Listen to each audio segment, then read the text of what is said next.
In a cozy cottage at the edge of a vast, whispering forest lived an old woman named Mrs. Hensley. The cottage was charming yet too big for just one person. To fill the empty space, she rented out the attic to a young woman named Clara, who was cheerful and kind.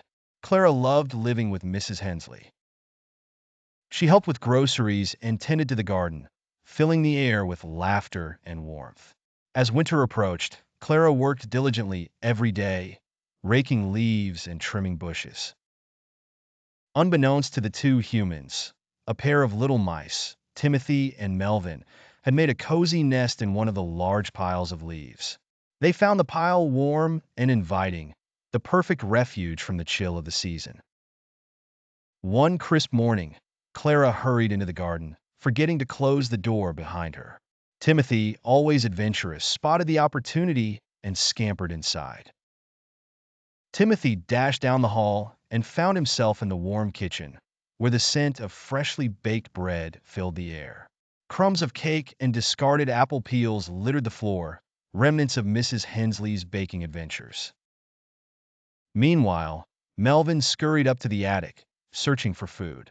He sniffed around the rooms, but found nothing but tidiness. Clara was meticulous, and there were no crumbs in sight.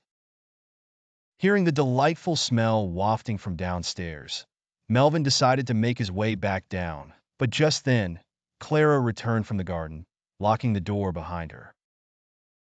Oh dear, Melvin thought, realizing he was trapped. He quickly scurried behind a bookshelf, feeling both scared and hungry. He hoped to wait it out until the young woman left.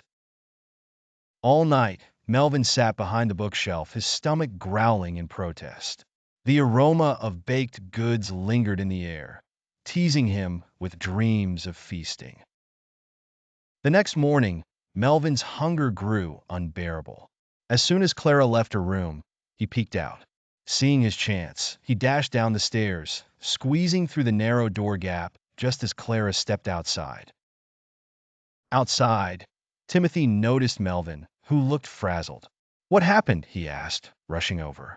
Melvin recounted his scary night, and Timothy comforted him, grateful for his friend's company.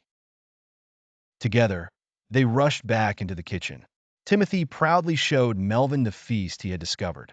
"Look at all this food," Timothy exclaimed, pointing out the crumbs. The two mice feasted on the delicious leftovers, celebrating their find. "This will be our home for the winter," Timothy declared.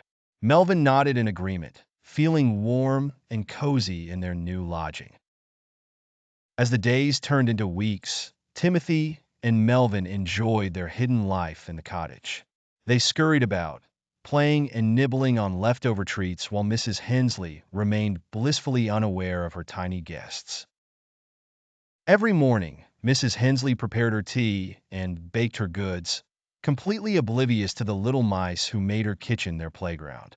Winter settled over the cottage, wrapping it in a blanket of snow, making it even cozier.